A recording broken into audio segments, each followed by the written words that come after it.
Ujian terberat, rasa kehilangan terdalam, bisa menjadi kekuatan dahsyat untuk mendorong kita menuju sebuah tujuan. Aku merasakan itu ketika di masa indahnya merancang impian, ibunda meninggal dunia. Aku baru masuk sekolah menengah waktu itu dan sedang bersemangat mencari peluang dengan dukungan moral dan material dari ibu. Setelah beberapa saat berada dalam kehampaan, aku berusaha bangkit dan melupakan perasaan sedih. Atau tepatnya, mengubah rasa sedih menjadi energi kreatif. Dari kegigihanku menyusuri lomba-lomba di Jakarta, aku menemukan ruang-ruang yang tepat untuk bakatku. Aku bisa fashion show, ikut operet, menyanyi, dan tentu saja kemudian menjadi presenter dan bermain film. Tentu saja, dalam rincian, perjalanan ini tak sepenuhnya mudah. Tapi aku bersyukur, secara umum, impian masa kecilku untuk menjadi seseorang yang muncul di televisi dengan karya bisa tercapai. Aku yakin, masih banyak hal yang bisa aku sentuh dengan bakatku. Aku tidak akan berhenti hanya dengan menjadi presenter dan menjadi pemain kedua di sejumlah film.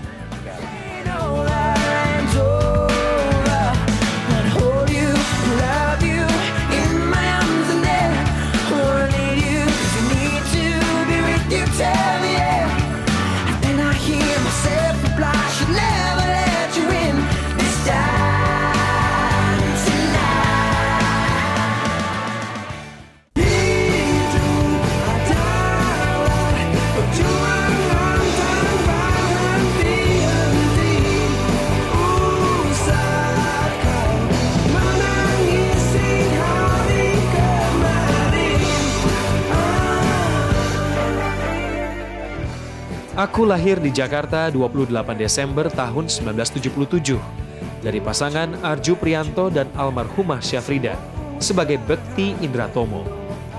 Tapi kemudian, aku biasa disapa Indra Bekti. Dari penggalan sejarah masa kecil yang bisa kuingat, aku memang punya mimpi yang sangat kuat untuk tampil di televisi sejak kecil. Mungkin aku dari kecil pengen ya bisa menjadi seorang artis gitu ya, pengen ada tampil di TV. Jadi kalau setiap ada acara di TV itu pasti aku memperhatikan gitu dengan baik. Sampai akhirnya aku tuh kalau di kamar mandi pasti suka nyanyi sendiri. Terus kemudian kalau lagi di belajar, itu cara belajar aku tuh seperti presenter di televisinya waktu itu TVRI ya. Jadi misalnya pelajaran bahasa Indonesia, aku depannya tembok itu aku hayalkan bahwa itu adalah TV gitu, bahwa aku masuk TV, itu kamera yang nyorot aku gitu ya. Jadi mungkin aku nggak tahu studio seperti apa, kamera seperti apa, tapi aku udah ngebayangin aku udah masuk TV aja gitu ya. Lomba-lomba bisa membuatku bahagia. Aku bisa tampil, mendengar tepuk tangan saat mengangkat piala, dan disapa orang dengan ramah. Dan impian menuju dunia hiburan sepertinya makin mengental, meskipun sebenarnya nggak ngerti juga mesti ngapain sih agar bisa tampil di televisi. Sampai kemudian, waktu SMP, aku diajak teman mengerjakan sesuatu yang baru. Kelas 3 SMP, aku SMP-nya di SMP 11, Negeri Jakarta Selatan.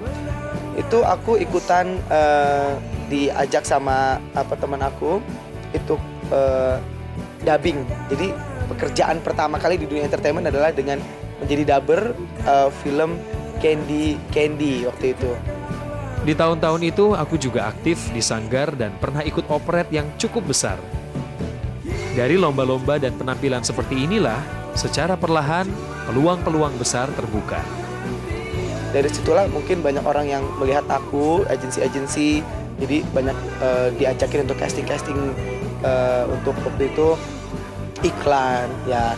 Banyak pengalaman-pengalaman mungkin ditolak ya, nggak diterima, terus kemudian ada diterima tapi bayarannya cuma 100.000 rupiah sekali itu, terus jadi figuran yang kayak gitu-gitu. Terus pernah juga seperti itu ya, susah senangnya tuh aku rasain ya dari awal banget.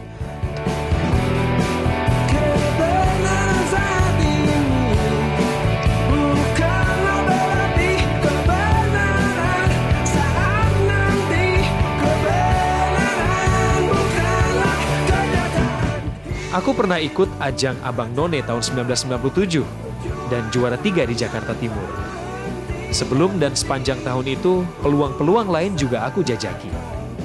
Di tahun 96 aku sempat ikutan Cipta Bintang Sinetron.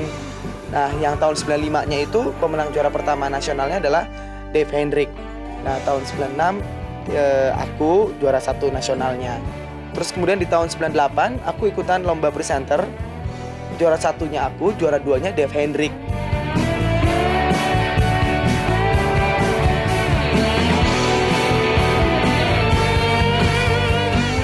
Tahun 1999, aku ditawari Del yang pernah menjadi manajer pedangdut Inul Daratista untuk ikut casting acara di televisi swasta bersama Agnes Monica. Mbak Del, yang memang aktif di dunia hiburan, memperhatikan aku ketika bermain operet. Aku kenal Indra itu sekitar tahun 96. Itu di Sanggar Karisma ya, waktu itu dia beberapa kali ikut main operet gitu ya, jadi ya macem-macem gitulah gitu. Cuman di situ aku emang udah ngeliat Indra ini kayaknya berbakat gitu, jadi dia acting waktu di operet tuh dia jadi apa ya, waktu itu ceritanya Cinderella gitu, dia jadi pangerannya gitu, kayaknya keren banget gitu. Udah dari situ aja. Terus pas ketika di salah satu stasiun TV ya, itu perlu host gitu untuk program anak-anak. Kebetulan aku dekatkan dengan Ibu Ice Komar gitu, jadi yang pegang acara itu. Jadi ya udah deh, coba deh gitu, Indra itu yuk, apa tuh namanya, coba ikut casting gitu aja. Udah dari situ. Dan di tahun yang sama, aku menjadi juara pemilihan model di majalah remaja. Tahun 2000 aku menjadi penyiar radio antara lain bersama Atta yang belakangan menjadi pembawa acara Indonesian Idol. Tahun 2001, bersama Roy Jordi dan Arya Wedakarna, aku membuat boyband FBI. Setelah membuat 2 album, grup ini vakum. Arya meneruskan kuliah dan aktif di organisasi pemuda Hindu di Bali. Roy sibuk bermain sinetron. Tapi kami tentu saja tetap bersahabat. Sosok Indra itu orangnya apa ya? Tidak boleh dibantah. Apapun yang dia mau harus diturutin. Contohnya waktu kita sering-sering show gitu lah, waktu masih zaman-zamannya FBI, itu yang ngatur kostum, yang ngatur penampilan ya Indra. Tidak ada satupun yang boleh membantah bahwa gua nggak mau pakai baju ini, harus pakai baju ini.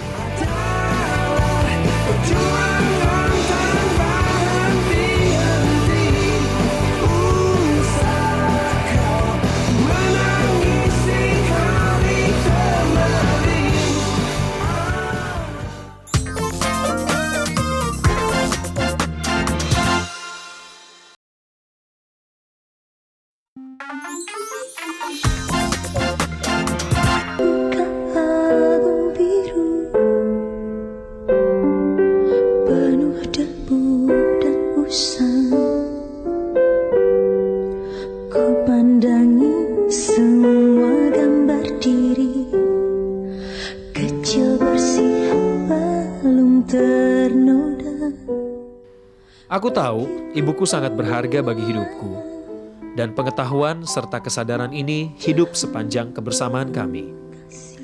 Mama tuh orangnya keras banget ya, galak banget ya. Kita tuh anak-anaknya tuh dididik dengan sangat keras sekali. Jadi kalau nakal sedikit tuh pecut atau sapu, semuanya itu akan berbicara gitu. Nah, tapi hal itu yang membuat kita jadi kuat gitu. Dan anak-anak jadi nggak nakal-nakal, nggak akhirnya kita bebas kemudian kita brutal gitu, enggak. Tapi kita bertanggung jawab, kita belajar bertanggung jawab gitu sama mama. Terus orangnya dia tuh benar-benar memberikan kasih sayang secara tulus gitu. Dia bekerja mati-matian untuk anak-anaknya. Walaupun hanya dapat sedikit, tapi dia akan royal sampai akhirnya habis duitnya. Besok itu nggak ada duit lagi misalnya. Itu buat anak-anaknya gitu, buat ngebahagiain anak-anaknya. Itu kita sangat terharu banget gitu dengan adanya perilaku seperti itu gitu, sikap mama yang seperti itu. Jadi ketika Tuhan memanggil beliau secara mendadak, aku sempat sulit menerimanya. Kayaknya dukungan mama berhenti sampai aku sekolah tingkat menengah atas, itu di SMIP Jaya Wisata. Pas pertama kali masuk, aku mama nggak ada di situ, mama kecelakaan gitu ya. Dan aku bergerak sendiri, jadi aku bergerak sendiri semuanya tanpa dukungan mama. Tapi di situ aku merasa jadi kuat gitu. Tanpa mama, dengan mimpi-mimpi yang terus menggelegak untuk menjadi seseorang yang dikenal, terasa berat pada awalnya. Tapi Tuhan tak pernah tidur. Banyak tangan-tangan baik memeluk dan menggandeng tanganku, menegakkan kepalaku, dan mengajarkan pentingnya memiliki semangat untuk hidup yang masih sangat panjang. Ya, aku merasa sendiri banget karena aku berjuang sendiri gitu ya. Terus tapi tentunya di sini ada orang-orang yang mau mendukung aku juga. Selama mama nggak ada tuh ada Eyang Putri, mertuanya mama ya. Itu Eyang Putri sangat mendukung banget dengan segi finansial gitu ya. Terus kemudian juga ada tante aku gitu ya yang mendukung aku kalau lagi aku lomba tuh mereka pasti nonton, mereka datang gitu. Terus mereka nemenin aku gitu. Luar biasa deh mereka. Jadi mereka menggantikan posisi ibuku gitu. Mereka malah tanteku atau Eyang Putriku tuh suka ngomong gini, dia bilang, waduh kalau mama ngeliat ini pasti bangga deh gitu.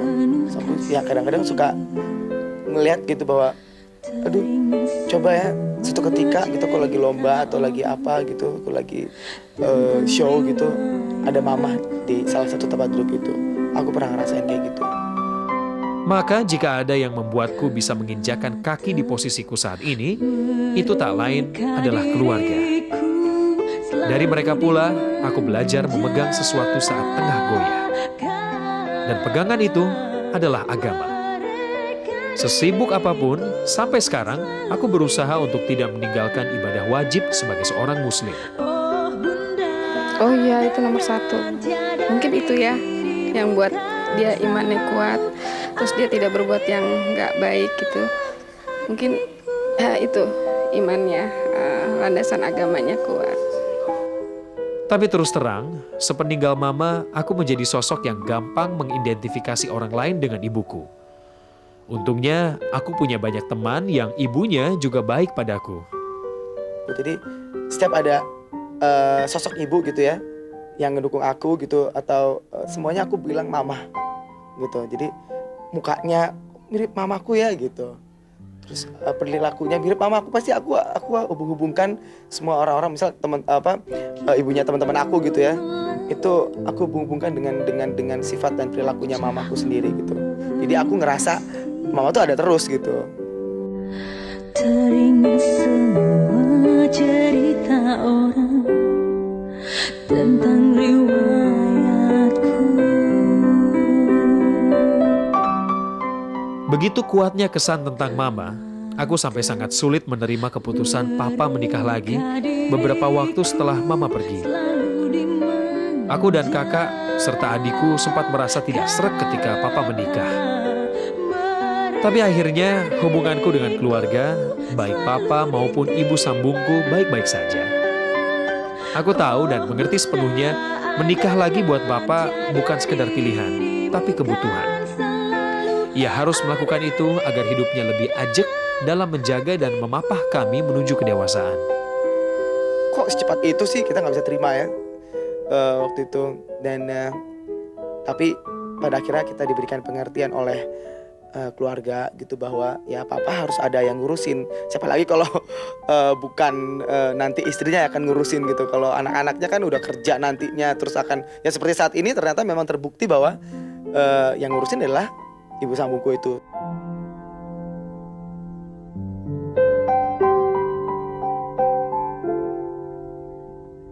Pikirku pun melayang, dahulu penuh kasih.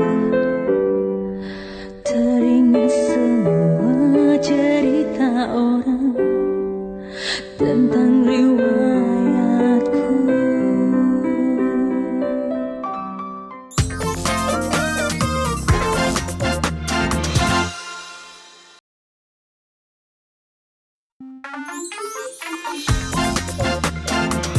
Perpisahanmu denganku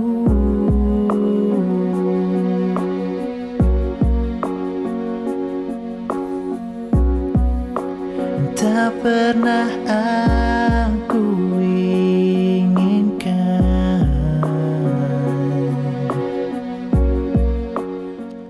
Sebenarnya, aku termasuk anak yang cepat sekali mengenal cinta. Jangan salah loh, aku udah mulai naksir orang sejak taman kanak-kanak. Waktu SD juga suka cinta-cinta monyet. Dan ketika SMP malah agak-agak serius juga pacarannya.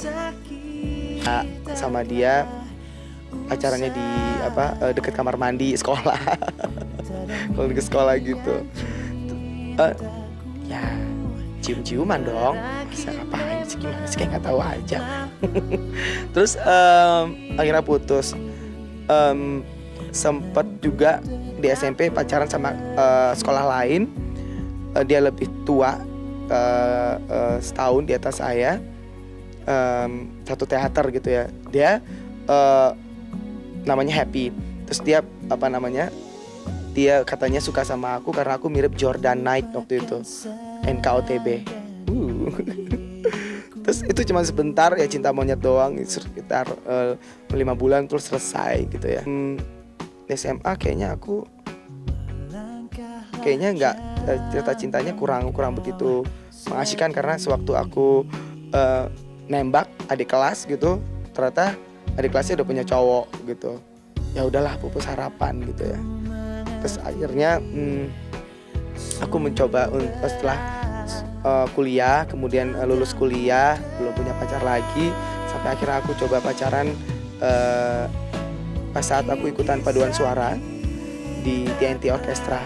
Nah, disitu aku nembak seorang dirigennya, Tia Subiakto. Waktu itu aku pernah pacaran. Itu cuma selang mungkin sekitar 6 bulan ya. Saya lebih suka Indra yang dulu gitu, karena buat saya Indra yang dulu, Indra yang lebih simpel, sederhana, yang polos. Kalau Indra yang sekarang saya nggak suka. Soalnya Indra yang sekarang tuh lebih ngartis, lebih, walaupun emang mungkin dia juga low profile, tapi saya nggak suka aja sama ini dia yang sekarang. Saya lebih senang dia yang dulu, terlalu kemayu.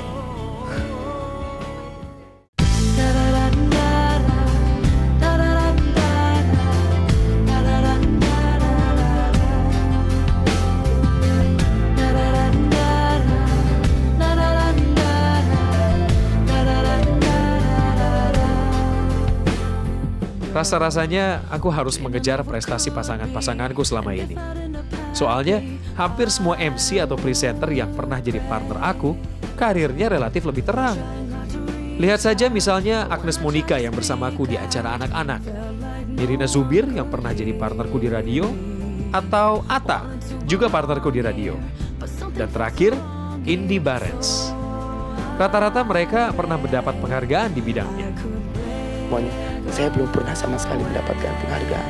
Pernah dapat penghargaan dari sebuah majalah, yaitu artis paling narsis.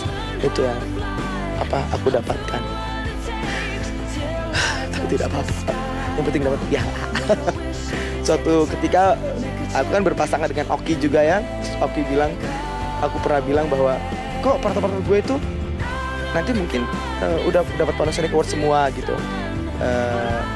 Ya maksudnya dari karirnya bagus. Terus kalau sama Oki gimana ya? Oki bilang tahun depan mungkin gue. Kata Oki gitu, mungkin Oki yang mendapatkan penghargaan tersebut.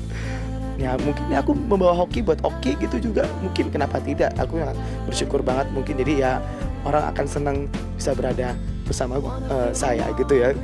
Dia adalah seorang pekerja keras, seorang yang sangat ambisius. Tapi dia bisa membuktikan cita-citanya bahwa pada saat dia lahir, dia memang bercita-cita ingin sekali menjadi artis. Dan terbukti bahwa dia sekarang mencoba untuk bisa menjadi artis yang sangat baik, yang sangat profesional, yang sangat bertanggung jawab, dan bisa menjalani semua pekerjaannya nggak setengah-setengah. Dan buat saya pribadi, saya senang sekali selalu bisa ditempatkan untuk bekerja sama dengan dia, karena Bekti itu orang yang tidak pernah berhenti untuk belajar gitu loh. Dan saya senangnya kadang saya mencontoh dia untuk selalu punya semangat kerja yang tinggi. Hai Bekti, jadilah terus anak yang berbakti kepada orang tua mau. Aku sebagai tante mau hanya memberikan semangat dan doa kepadamu Bekti. Bekti, Bekti. Take a risk, take a chance.